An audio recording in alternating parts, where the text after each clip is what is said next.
Assalamualaikum warahmatullahi wabarakatuh. Kembali lagi di channel saya, Ria Resti Amalia, mahasiswa Universitas Aisyah Yogyakarta, program studi psikologi dengan NIM 2010801005, mata pelajaran kemanusiaan dan keimanan tahun ajaran 2019-2020. Baiklah, sebelum memulai materi hari ini, ada baiknya kita berdoa menurut kepercayaan masing-masing. Berdoa mulai. Selesai? Baiklah, di sini saya akan membawakan materi yang berjudul Iman kepada Makhluk Gaib. Baiklah, sebelum lanjut lagi, saya di sini mengambil referensi atau sumber dari yang pertama alsofa.com dan yang kedua dari islampost.com. Semoga membantu. Baiklah, untuk mempersingkat, kita lanjut ya ke definisi beriman kepada makhluk gaib. Secara bahasa, gaib adalah bentuk masdar dari kata ba yang berarti setiap yang tidak dapat dicerna oleh panca indera, baik yang diketahui atau tidak. Secara istilah, beriman kepada yang gaib adalah percaya kepada segala sesuatu yang tidak dapat dijangkau oleh panca indera dan tidak dapat dicapai oleh akal biasa, akan tetapi hanya dapat diketahui berdasarkan wahyu yang diterima oleh para nabi dan rasul.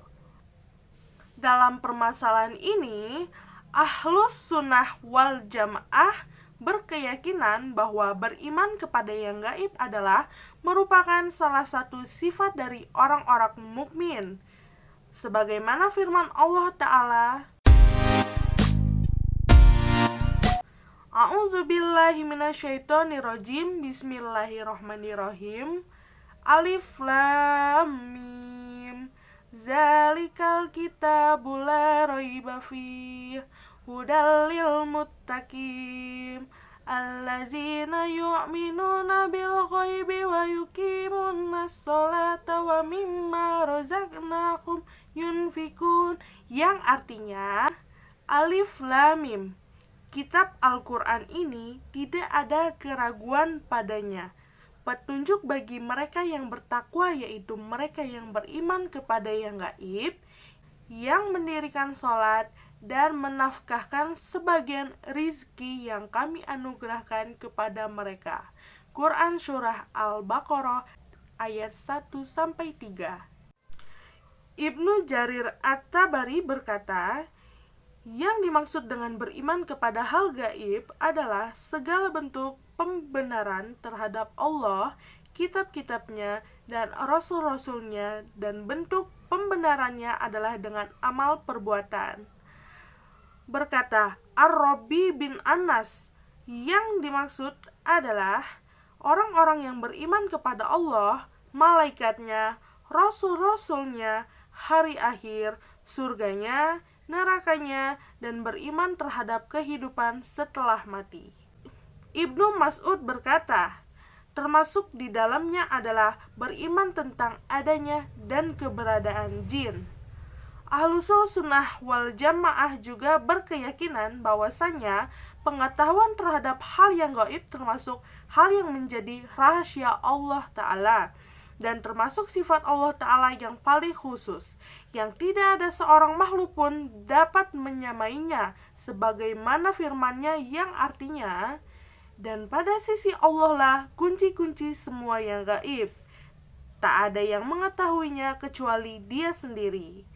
Dan Dia mengetahui apa yang ada di daratan dan di lautan, dan tidak ada sehelai daun pun yang gugur melainkan Dia yang mengetahuinya. Dan tidak jatuh sebutir biji pun dalam kegelapan bumi, dan tidak sesuatu yang basah ataupun kering melainkan tertulis dalam kitab yang nyata. Quran Surah Al-An 59. Maka barang siapa berkeyakinan bahwa dirinya atau orang lain boleh menguasai yang gaib atau mengetahui hal yang gaib, berarti ia telah kufur. Karena hal ini termasuk hal yang tidak pernah diberitahukan oleh Allah Ta'ala kepada siapapun, tidak kepada para malaikat yang dekat, dan tidak juga kepada para rasul yang diutus. Allah Ta'ala berfirman, A'udzu billahi minasyaitonir rajim. Bismillahirrahmanirrahim.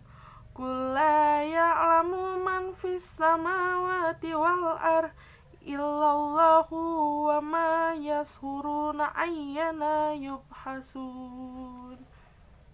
Yang artinya, katakanlah, hai Muhammad, tiada siapapun baik di langit maupun di bumi yang mengetahui hal-hal yang gaib kecuali Allah, dan mereka tidak mengetahui kapan mereka dibangkitkan. Quran Surah An-Naml 65. Adapun hal-hal gaib yang dikabarkan oleh para nabi dan rasul, sebagaimana nabi kita Muhammad mengabarkan kepada umatnya tentang tanda-tanda hari kiamat, tentang adanya surga dan neraka, tentang adanya azab kubur dan nikmat kubur. Dan juga Rasulullah pernah memegang leher jin Ifrit ketika beliau diganggu oleh jin tersebut di dalam sholatnya, sebagaimana diriwayatkan oleh Imam Muslim, dan juga hal-hal gaib lainnya.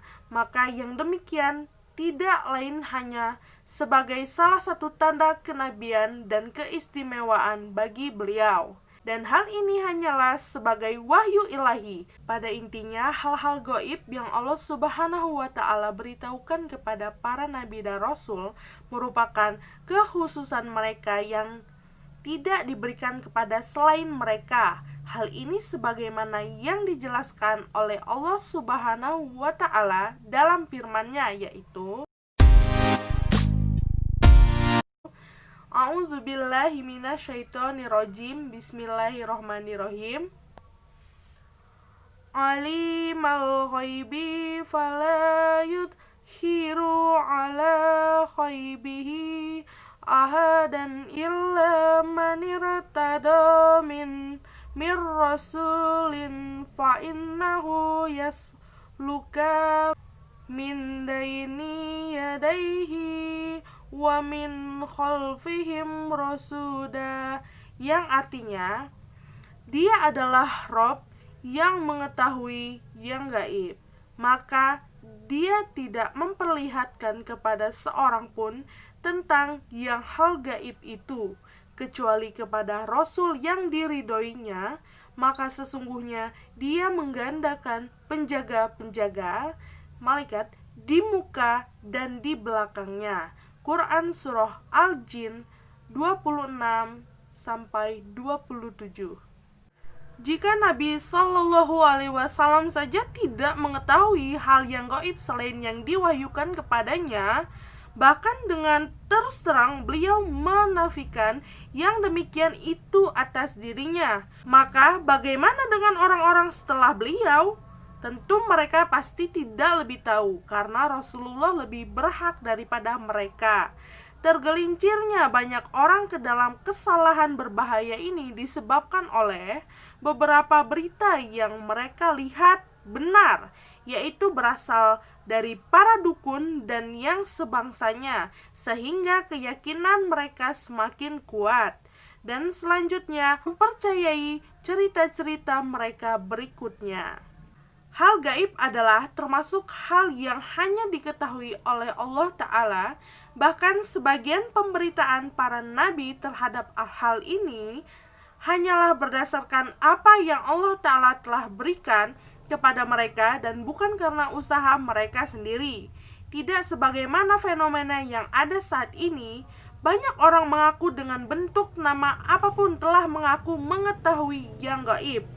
Ini tak lain hanya sebuah kedustaan belakang. Seandainya mengetahui hal yang gaib itu merupakan buah dari keimanan yang benar, tentu orang yang paling berhak adalah Rasulullah. Seandainya orang-orang yang mengaku mengetahui yang gaib, tentu mereka akan dapat menghindarkan diri dari bencana, musibah, dan kejahatan yang menimpa diri mereka sendiri. Semoga kita dijauhkan dari hal yang seperti itu ya. Lanjut, kita bahas ke topik selanjutnya. Allah Subhanahu wa Ta'ala telah memerintahkan hambanya untuk beriman kepadanya dan kepada makhluknya yang lain. Salah satunya kepada hal yang tidak bisa manusia lihat, yaitu gaib. Lalu, apakah keimanan kepada yang gaib itu merupakan asas untuk memeluk agama? Ya, salah satu asas memeluk agama ialah beriman kepada yang gaib, karena hal itu merupakan salah satu dari rukun iman. Sebagaimana Allah Subhanahu wa Ta'ala berfirman, kitab Al-Quran ini tidak ada keraguan daripadanya, petunjuk bagi mereka yang bertakwa, yaitu mereka yang beriman kepada yang gaib. Quran Surah Al-Baqarah 2-3. Yang terakhir, puncak keimanan. Yang pertama, beriman kepada Allah yang paling gaib, yang sama sekali tidak mungkin dilihat kekuatan mata manusia, yaitu Allah Subhanahu wa Ta'ala. Yang kedua, beriman kepada yang belum atau tidak pernah kita lihat, yaitu malaikat-malaikatnya, kitab-kitabnya, rasul-rasulnya, dan pada hari akhir meliputi surga dan neraka. Ketiga, beriman kepada segala yang difirmankan Allah Subhanahu wa Ta'ala. Apabila kita meragukan firman Allah tentang pencipta malaikat, hal itu berarti mengukur benar tidaknya Allah dengan kekuatan penglihatan mata kita. Padahal, soal ada atau tidaknya malaikat tidak dapat diukur dengan kemampuan penglihatan kita, seperti kita percaya adanya ruh dengan merasakan pengaruh ruh itu pada jasmani kita. Baiklah, materi hari ini sangat singkat ya. Saya harap apabila ada salah pengucapan mulai dari membaca ayat tadi, saya mohon untuk koreksinya. Apabila ada yang kurang, tolong ditambah di kolom komentar ya. Terima kasih. Saya ucapkan wassalamualaikum warahmatullahi wabarakatuh. Dadah.